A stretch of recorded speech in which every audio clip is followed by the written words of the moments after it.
Oh, we're live. Good morning, good afternoon, good evening, wherever the hell you are in the world, and welcome to Sci-Trek and The Solar One Sci-Fi Podcast.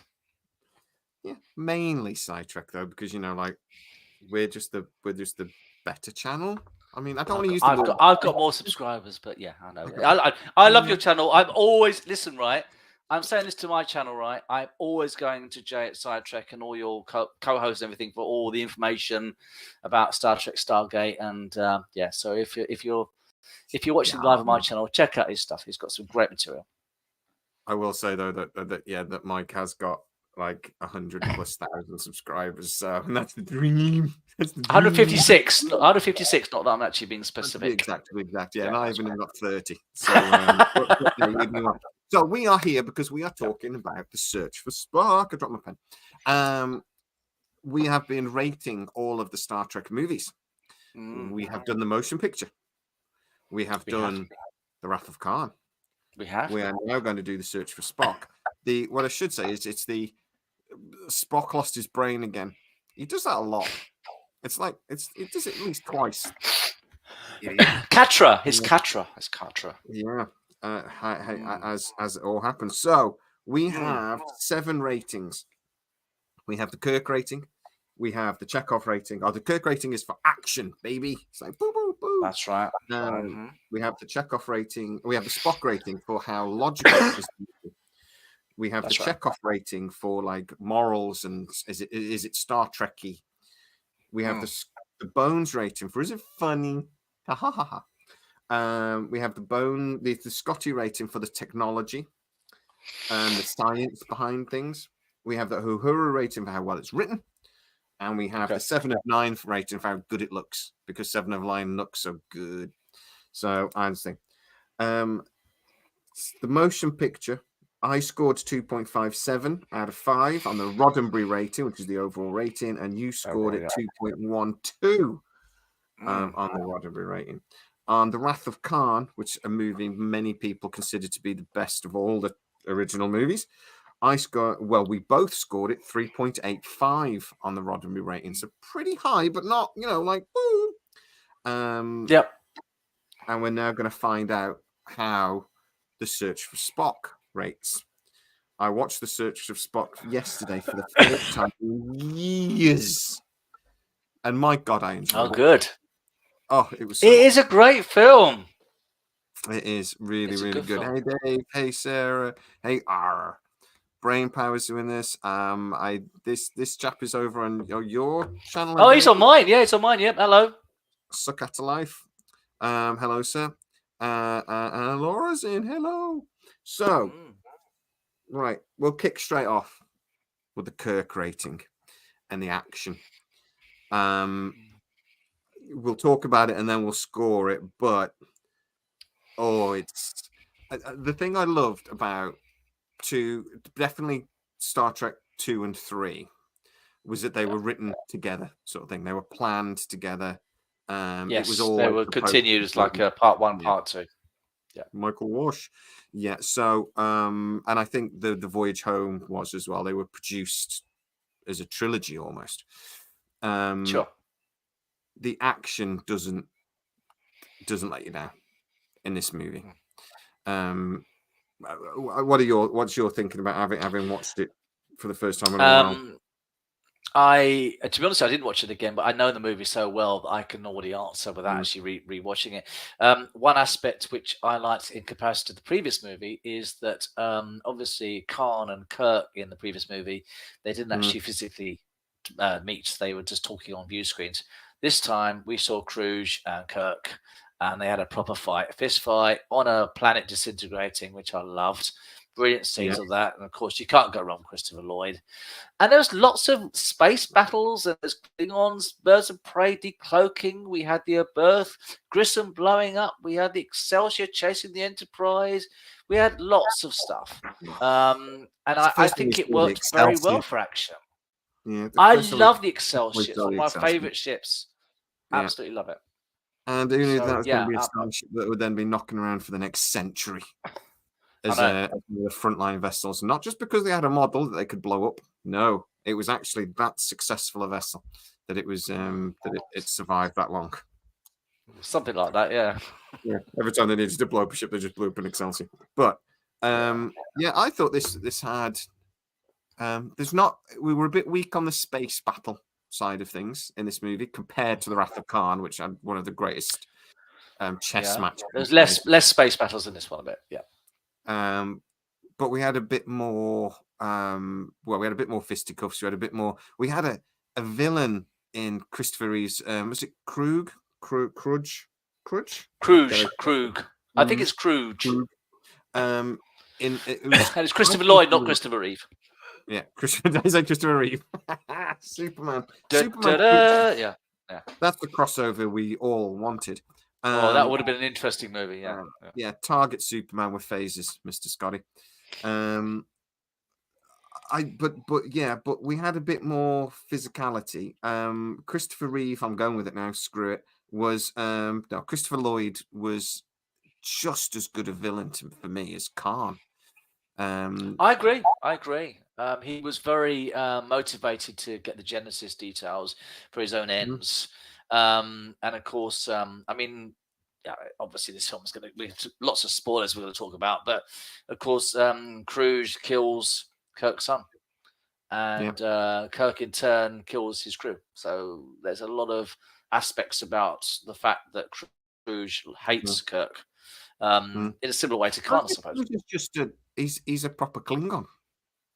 The only other time it's the first proper Klingon we saw. Yeah. It's like since the original movies. The Grissom, and they fires and it destroys the vessel.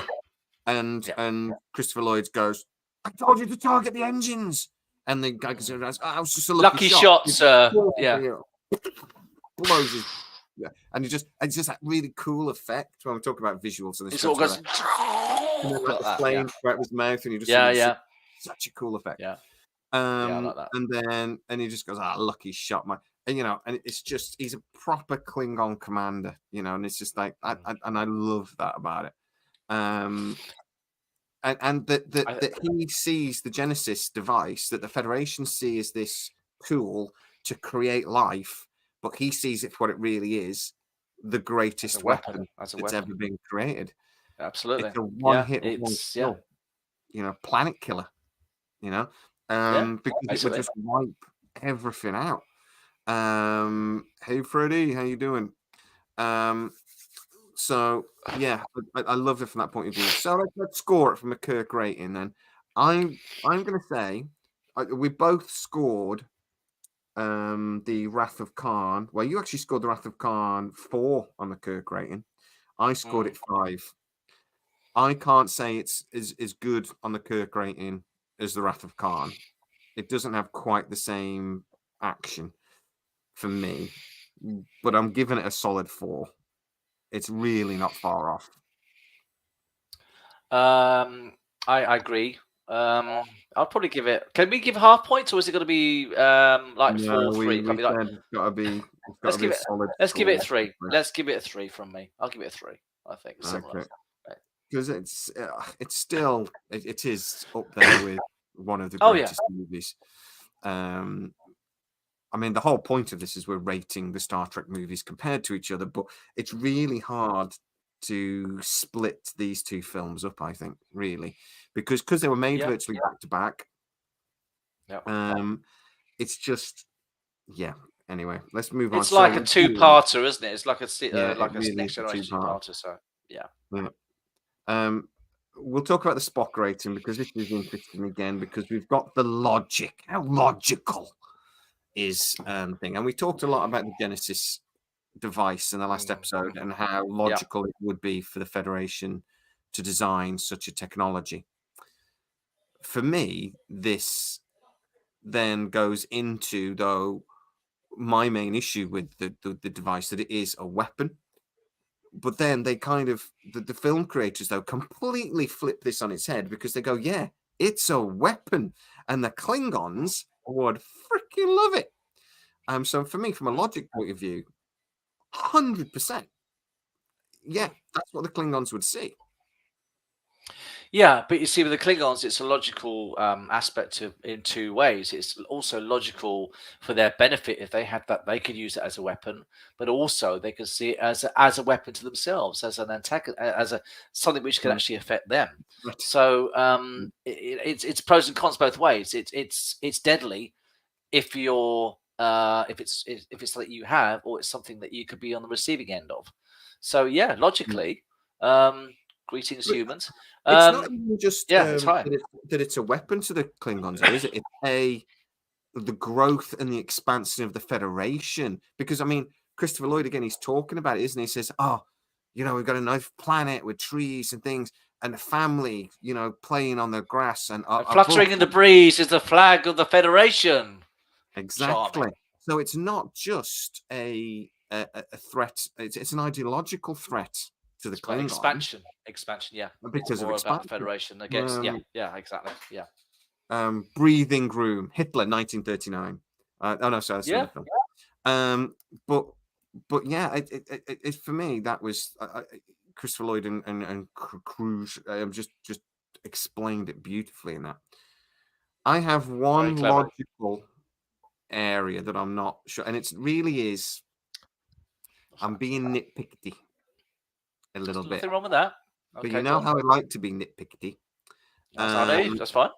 So, at the end of the Wrath of Khan, obviously Spock goes into the chamber and he does and we got that one of the greatest moments in sci-fi, the needs of the many, you will and always The be needs of few. Yes, my friend. Yeah. So been repeated many times, even in Star Trek. They then put Spock's body in a torpedo. Now, it would have been radioactive, is the only thing that I can think of, but they never mention why they did this. But they then launched that torpedo at the Genesis planet and bury him. They do. That's the end of it, yeah. When they come home, Spock's dad is like, my son died. He's pissed off. Yeah. My son died. And I'd be like, where's his body? And I'll be we left it on the Genesis planet. Like, why? This sort of happened. Yeah, well, it was the moment, wasn't it? And it's like, yeah. Why on earth I was sad. We'd quite like to bury him on Vulcan, if you don't mind. Thank you very much. Give me his body. Never mind the whole, brain and anything, which we'll talk about the logic of that in a minute as well, because apparently Vulcan sure. in this movie suddenly don't die. Apparently, it made no sense to me that they would do a burial at sea in space. Yeah, it's kind of thing. I suppose that maybe Kirk thought that the only Amanda, his mother, was still alive as well, and I just don't think he gave a shit. Basically, he just thought, yeah, what the hell? Let's just put him on Genesis. That's where Genesis was created because of Spock's death, kind of thing. So, but as you say, so that the movie could happen. That's why they did it. Oh yeah, it's obviously it's a plot twist. Yeah, otherwise he would have gone to Vulcan. He would have got his Catra would have been transferred over, but that's the end of Spock. And of course, it was a plot device. But yeah, I can see what you're coming from. But my next question is: I think this is a little less nitpicky. I think that was nitpicky. My next one is: have you got a bit of a cold, sir? Are you a bit bunged up? I have. I do apologise. I'm a bit stuffed up, so I'm plodding on. I'm fine. Sorry. We're all a bit bunged up at the moment. I've just got over a cough that I had for like a month. But anyway, so my next question is: you've got the Catra. If they hadn't have got Spock's body, where were they going to put it? This Catra. So his brain. He thought his brain was in Kirk. The body is dead. Would there be a possibility that Vulcan has something where Vulcans who they can volunteer to take a deceased Vulcan's Catra? But then why would they do that? Why would they do that? No, you need like a blank. You basically need what they got. You basically need a blank Spock. Spock, which they got. From the movie. Again, it's very convenient, isn't it? It worked out perfect. Yeah. I agree. So the whole thing, and obviously they never mention this again in Star Trek that I'm aware of ever. That actually, when a Vulcan dies, they transfer their spirit into another being, so it can be carried to the steps. But they don't actually then tell us what. Don't they do that in Enterprise when we have Surak's Katra transferred into to Poles? No, yeah. There was something about Katra in Enterprise at the time, to be honest. So I don't really. Yeah, it was used in that. It was used in that. Yeah, it was a long time ago. But the Katra of Surak, the founder of the Vulcan philosophy, was being kept somehow. It's a long time since I've seen the episode, but that's the only time it's mentioned in canon. I can think of. But apparently Vulcans are immortal, but we just don't know the mechanics of it. But and then, all right, but if that's the case, then how come we haven't seen any more apart from this Enterprise reference I've mentioned? It's never been mentioned before that it's part of the culture that a soul, if that's what you want to consider it, is transferred. And then what happens if? They need to explain that. It wasn't actually explained at all. Yeah, and it's funny. I never really thought about that, but that's a bit of a big plot hole actually. The whole Vulcan philosophy in this movie. So yeah. And these are explanations. It was an interesting plot device for the movie to happen, but then it was never really followed through at all. And it doesn't matter because it's a brilliant film. I'm just, but if we're going to look at this from a purely logical point of view, it's a bit of a hole in the plot, you know. So I'm scoring it on a Spock rating. I'm a little struggling because those are quite big plot points, but the rest of the movie makes sense. It just makes sense. There's the battle. They're the elves of space. Vulcans are the elves of space. If I could go half points, I would give this 3.5, but we can't, so I'm giving it a 3. And I feel I'm being a little mean, if I'm honest, but there's just it's the Vulcan logic. Let me just say, I would have given it a 4, but you've actually made a very valid point about the Katra and about the whole thing, which has not really been focused upon.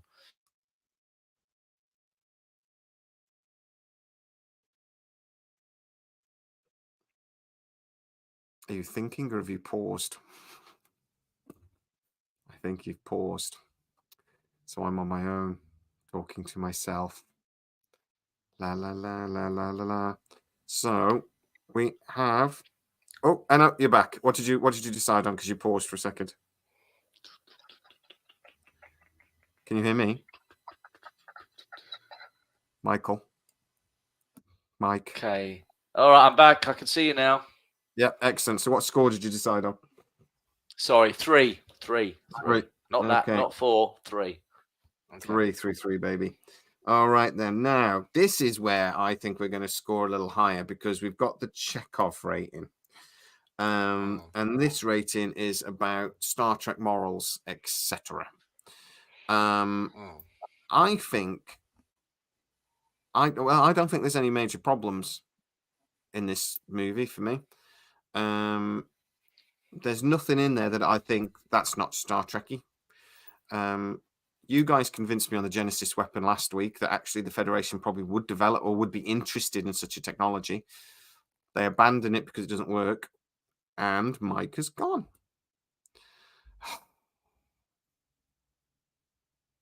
What do you guys think so far about our score rating while we're waiting for Mike to reappear? I'll wait for Mike to come back.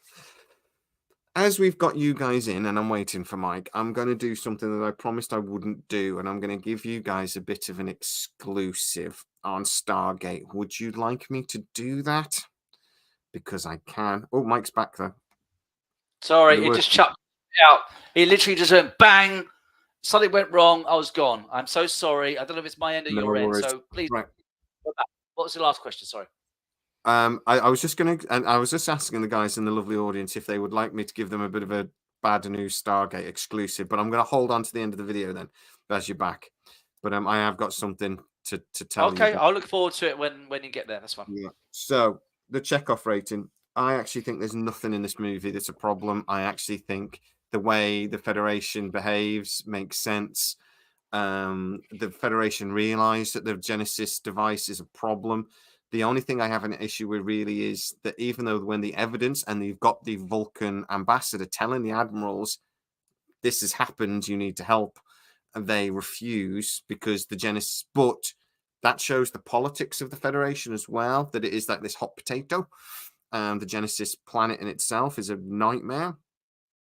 And it just makes sense from that point of view. So I'm going to say a solid 4, to be honest. There's nothing in it that's a problem for me.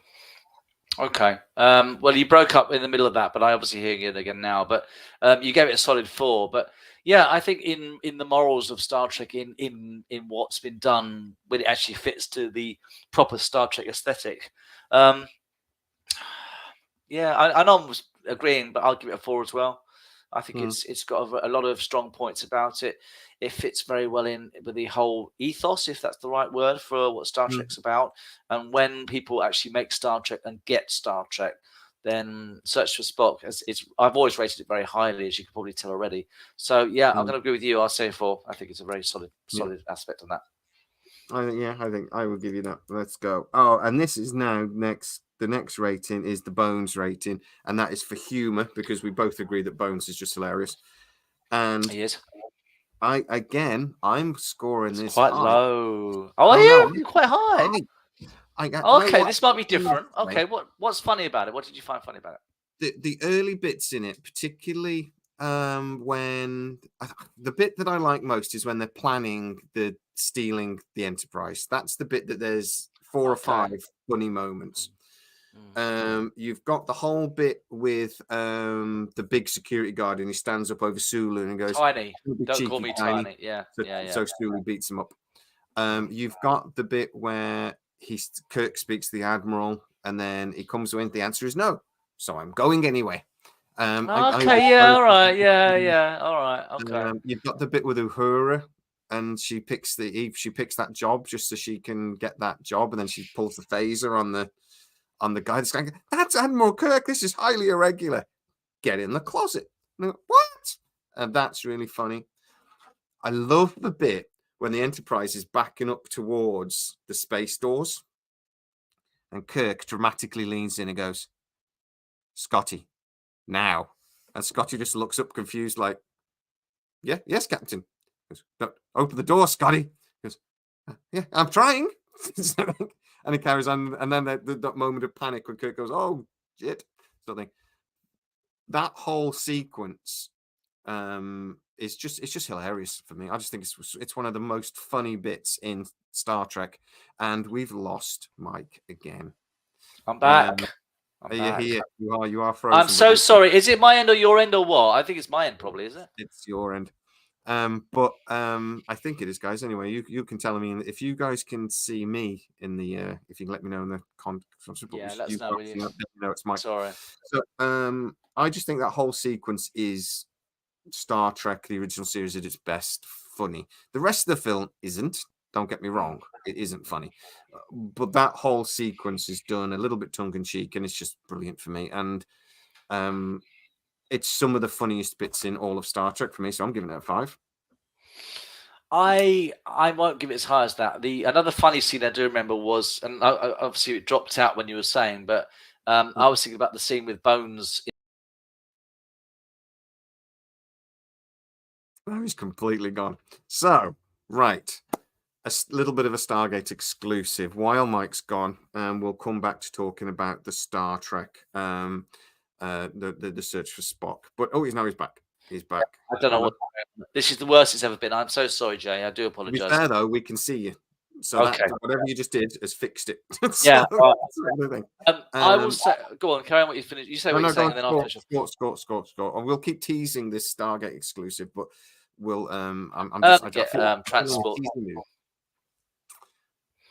And he's trying to get transport to the Genesis planet, and he's this guy is sort of like arguing with him, and it's quite funny. McCoy's very funny in the scenes in it, so I think I would.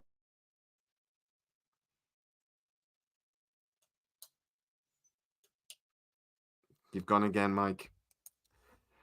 I think we're going to have to abandon this video because we're not getting anywhere with it, are we?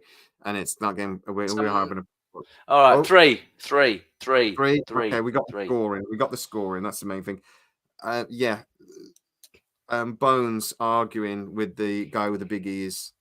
Big ears make you so deaf. It's really brilliant. Yeah, exactly. Yeah. We will try to get this video done. The Scotty rating is the Genesis planted the loud. I love that bit. The Scotty rating that I give in, guys. So I'm going to talk about Stargate, and we will come back and we will redo this video at some point in the future. We're halfway through. I'll get Mike when his Wi-Fi works, and we'll do it again because this is one of the best Star Trek movies, and it does deserve it.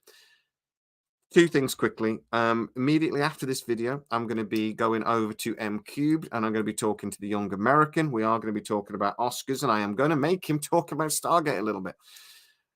But I have had a little bit of bad news about Stargate, and I've spent a couple of days now trying to find out how real this problem is. We've given in, mate, but I'm going to give you a little bit of info on Stargate, and we'll talk about that, and then we'll see how things go, and we'll see if we can finish the video.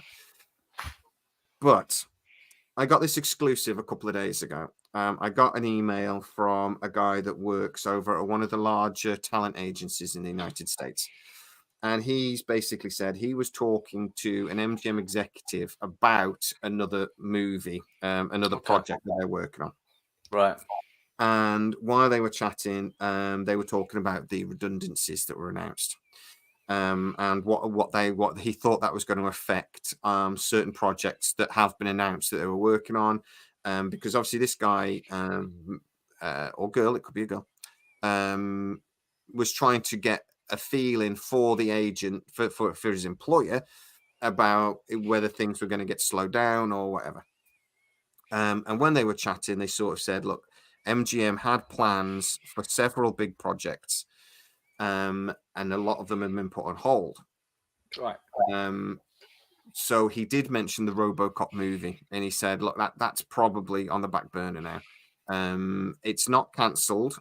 They still fully intend to have a Stargate, the RoboCop movie, but they're going to prioritize other things, and they have to now, because there's been a significant redundancies, they will have to restructure the teams." Okay. Right. The problem is that is probably Stargate as well. Oh, wow. So, but he actually went a little bit further with the Stargate. He's actually gone as far as saying he actually thinks the Stargate movie is going to get scrapped. Oh, what? So we know, because I'm not the only one that's been saying this before anybody jumps on saying that, we know the Stargate movie was planned. We know that there's several of the actors have come out and said it. It's not saying that there was these plans for these Stargate movies. It looks like Amazon during the strikes have decided that there isn't the support that they thought they had. Apparently for a movie anyway. The silver lining might be the series might actually give me more weight now. It may be, I was talking to you guys about August, how they had this big meeting series. MGM were arguing series, and it may be that made them go, yeah, okay, actually, you're probably right when they presented that evidence. I don't know for that fact. I'm speculating a bit, but the guy from MGM though basically was arguing. And he was actually apparently quite annoyed. He says, particularly, he kept using the Stargate as a reference, but he said, we were ready to go with the Stargate project. There was really good public support, but because it's dragged out so long, it's just waned. There isn't the support there that there was. It's always interesting because I've always thought that whoever's potentially doing it, they have wasted too long. It's lost its momentum. And Yeah.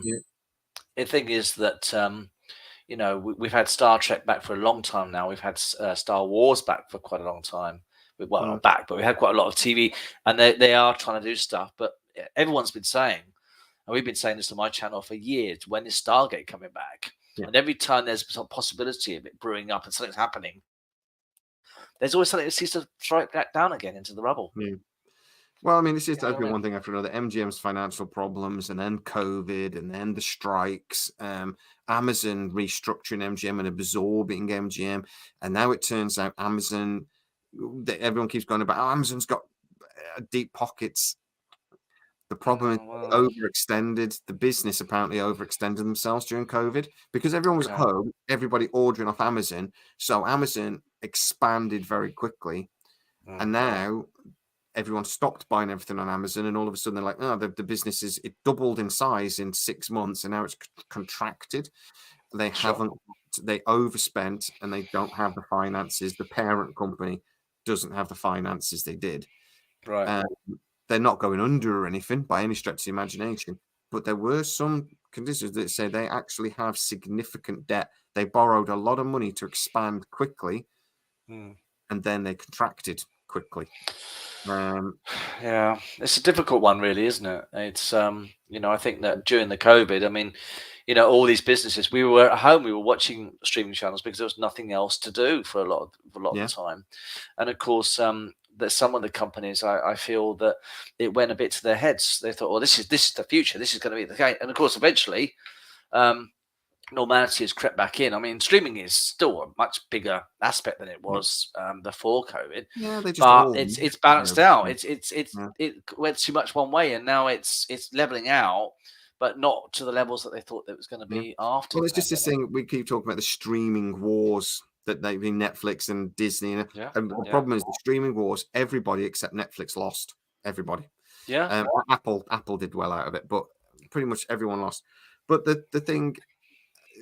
I'm going to put a caveat on this, that this was one executive from MGM. I know what level that executive is.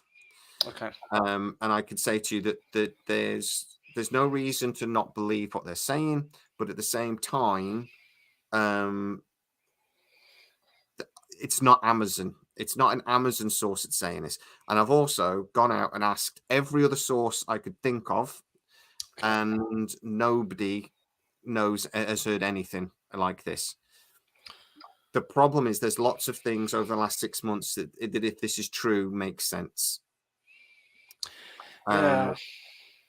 MGM Plus definitely want the series. The guy basically says, well, look, it looks like MGM Plus will get the series, but it won't be this year. So, and I don't mean it'll appear on MGM this year. It won't go into but actually be going to production, or in development, okay.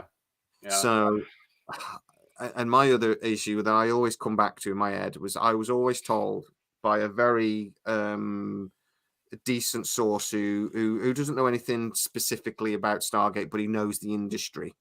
Okay. And he told me well over a year ago that if we didn't get an announcement on Stargate by sort of April last year, that it would be years, and that we would probably end up getting a reboot. Okay. And he had a really good argument for that at the time.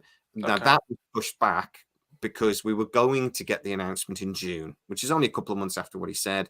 They were going to go to San Diego Comic-Con.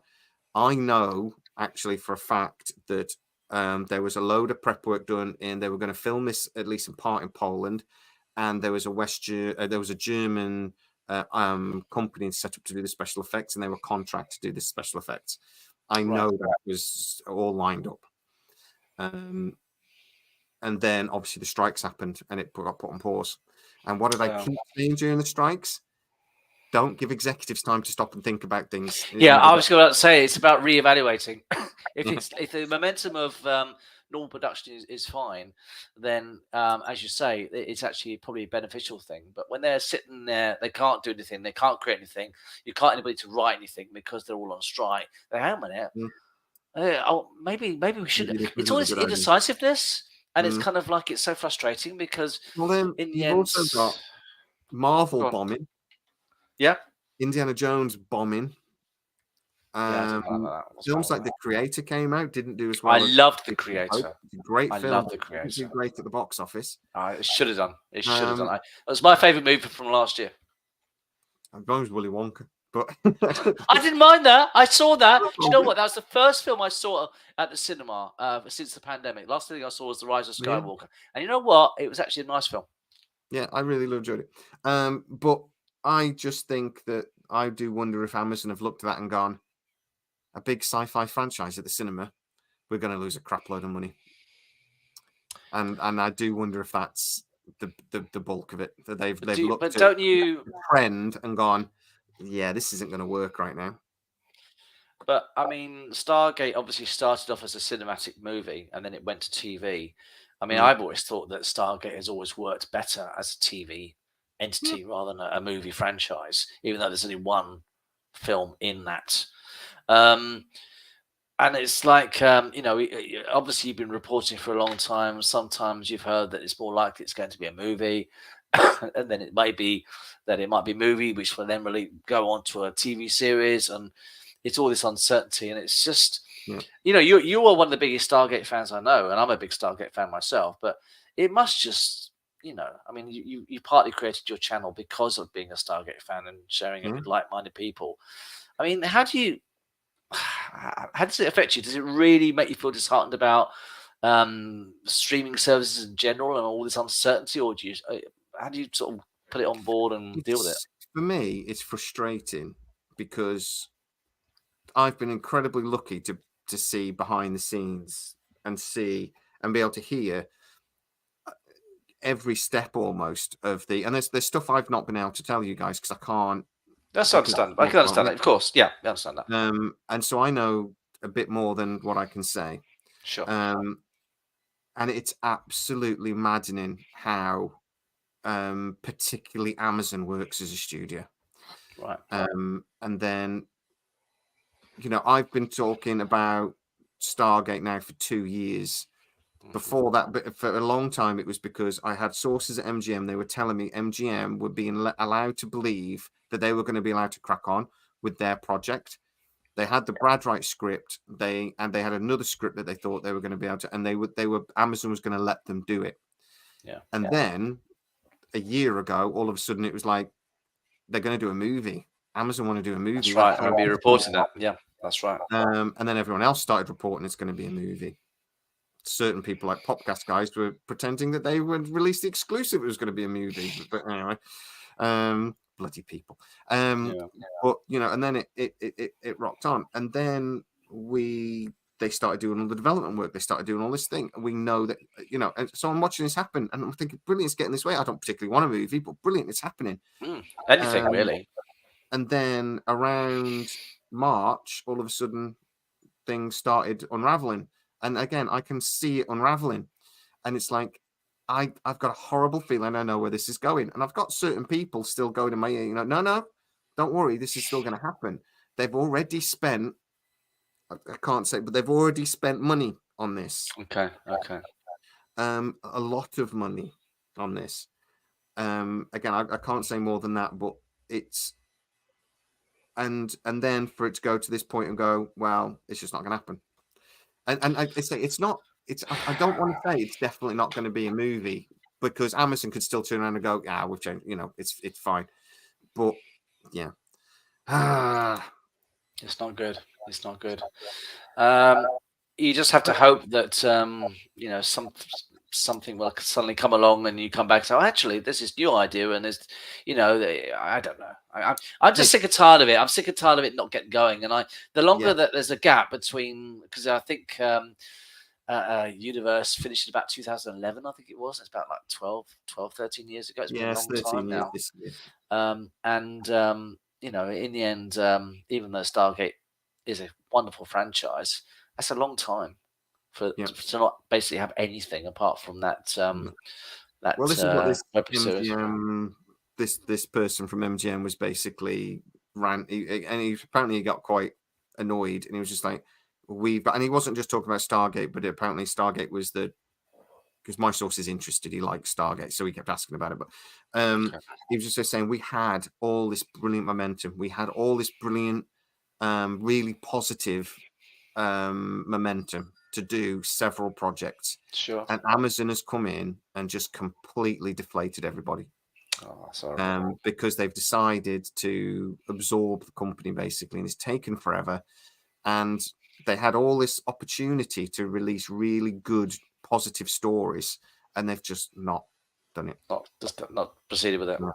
And I've got sources that again work really high up in these areas, banging their heads against a brick wall, going, "Why on earth aren't they announcing this? Why aren't telling me that when the Stargate movie was planned, announce it now. Just announce it. Once you've announced it, then you've actually sort of like started off.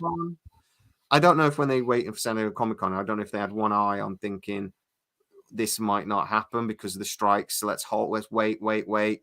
And then actually the strikes happened and it didn't. And that's what affected, yeah. But they were, just people go, let's just announce it now. We need a good news story. Let's just announce it. And they just wouldn't. They just kept holding. It would get a huge amount of media hype if they'd have done it. If they'd sort of like said, it would have. I mean, the whole community, not just people in science fiction in general. Stargate is big enough that it would actually. They might think, oh, this has got a lot of interest here. This is actually, maybe this is actually a good idea. But they were too, well, like I said, circumstance, wasn't it? Too long. Anyway, I'm going to talk about this a little bit more on the live video with Harris. So don't forget to go over and subscribe. He wants to talk about Oscars and things, but we'll talk about this a little bit as well. Sure. Because Harris nearly cried when I told him. Yeah. Was he upset? Yeah, a little bit. So we'll finish off this rating anyway. Sorry about that. It's been an interesting one with the production. No. We're on the Scotty rating. Okay. We'll whip through it because I've promised. Yeah, that's fine. That's fine. About 10 minutes. No problems. Scotty rating. Both of the first two movies for technology scored 3s for me and you. No, you scored 4 for. You scored higher for the last one because you like the Genesis. I was kept arguing about the practicality of the Genesis weapon, and I was going about the technical. I do. Yeah. I am going to say that I still have an issue with the practicality of how a Genesis weapon works, but I love the way they set this up to turn it into a weapon, and I love things like how the rapid evolution of the planet and stuff. Then they linked it in with the bacteria and things. I really, really like that, and I'm not going to pretend it's very technological, but somebody even came up with how the transwarp drive works for the. That's what I was going to say. I was waiting to say transwarp. That was going to be my side of things. Yeah, that's my technical aspect of this movie. Yeah, it basically was used almost like transporter technology, merged with a warp drive, and it didn't work. But that's how it was supposed to work. There's a whole. I never knew that. That's never been actually explained in canon. There's a whole thing that explained it. It's marvelous, really, really clever and genius technology. So I'm going to give it a 4. And that's being generous because there's certain aspects of the film that make no sense. But I love how well thought out and everything was connected. And like I said, the bacteria massively evolving and regenerating Spock's cells and things like this. It was all interlinked. It was all very clever. And none of it sort of contradicted anything else. It was thought through. Well, I think for me, technologically, I'll give it 3 for the simple reason that both the technological aspects of this movie went wrong. Genesis went wrong, and also the transwarp went wrong. So as far as I'm concerned, they were great technological ideas, but they, in reality, they didn't actually prove themselves to be too kind of reliable. So I'm going to give it a 3, I think. Okay. For that simple reason. I actually think the next rating is going to be the Uhura rating. Harris, I will be with you at 7, mate, because I want to eat at some point this evening. So we'll finish. We'll get this done. We'll get this done. Go on. Yeah, he's there in the comments going, "Don't worry, I'm hanging out." Well, stop hanging out. Be ready, because I've got it. I'm so hungry. Damn you, Harris, young Americans. He's just had his breakfast. I need my tea. But anyway, the Uhura rating, straight up for me. I'm not even arguing this. It's a 5. Done. I think both of these movies are beautifully written. I have absolutely no issue with any of the writing. It's logical. It's funny when it's supposed to be. It's heart-wrenching when it's supposed to be. You bastards, you killed my son. It's perfect. It's one of my favorites. I completely agree wholeheartedly as giving it a 5 as well. I absolutely love The Search of Spock.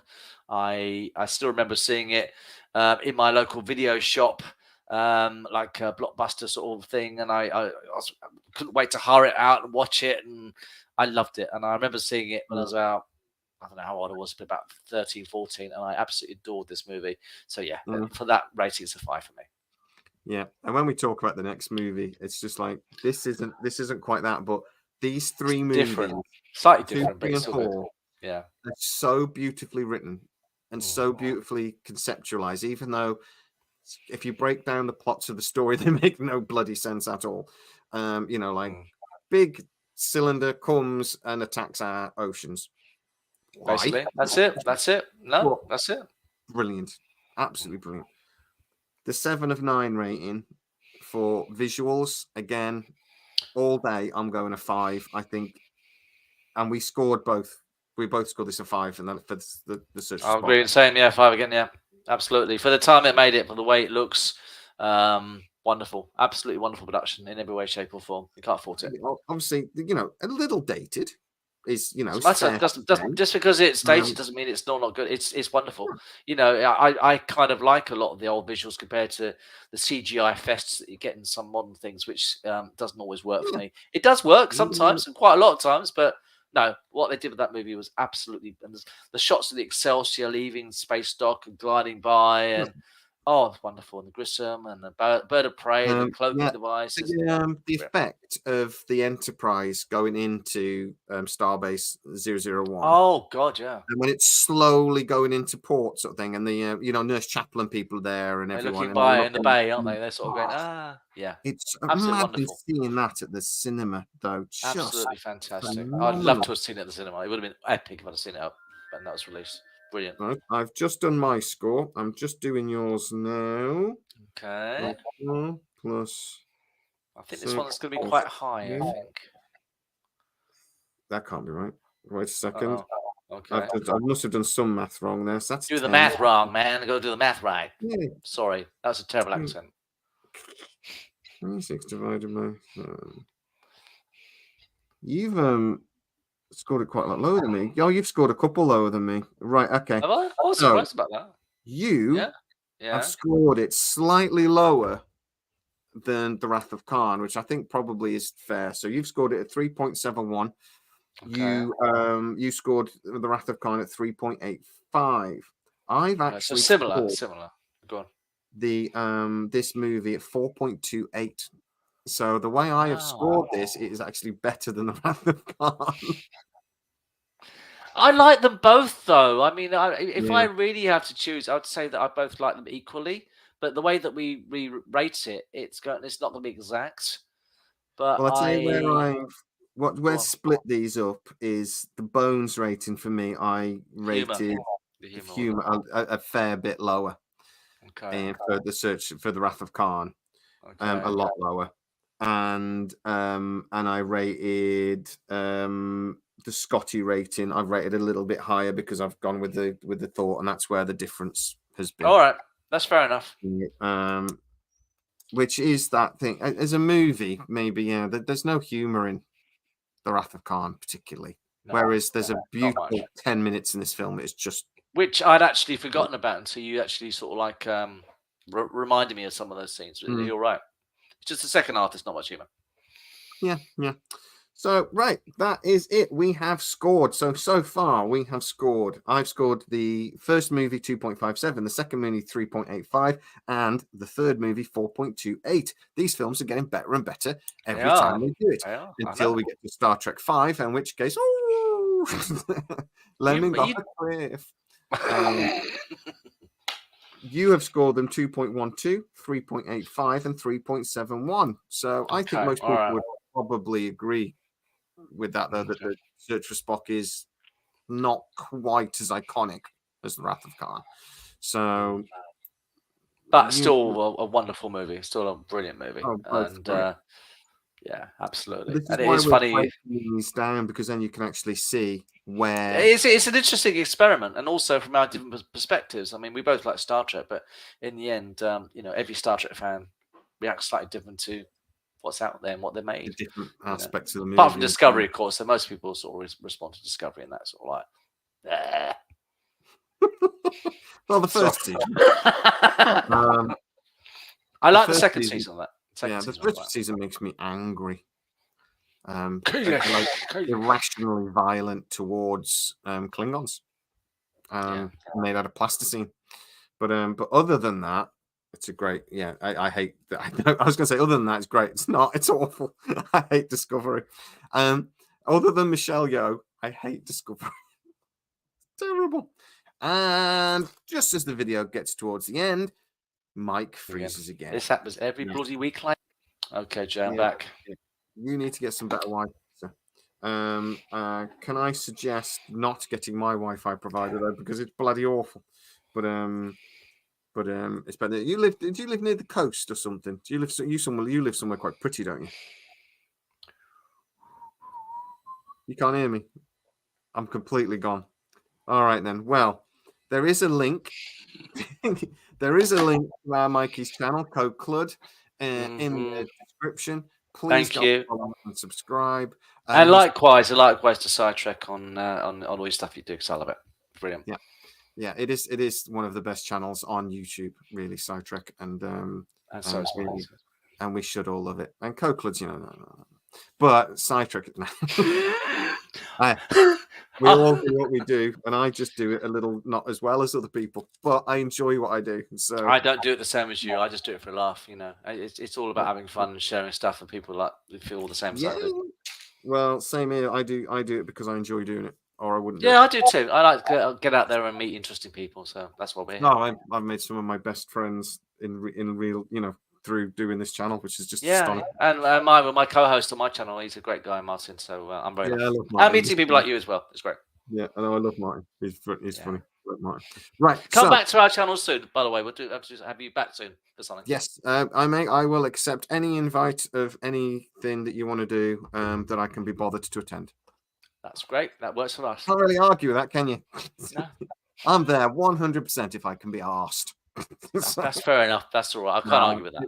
You do something anytime, mate. Honestly, if I've got the time, I will give. I appreciate it. Thanks. So, Co-Clud, you're all. well, there you go. Harris has said you're always welcome on M3 as well if you want. So I will link you guys up.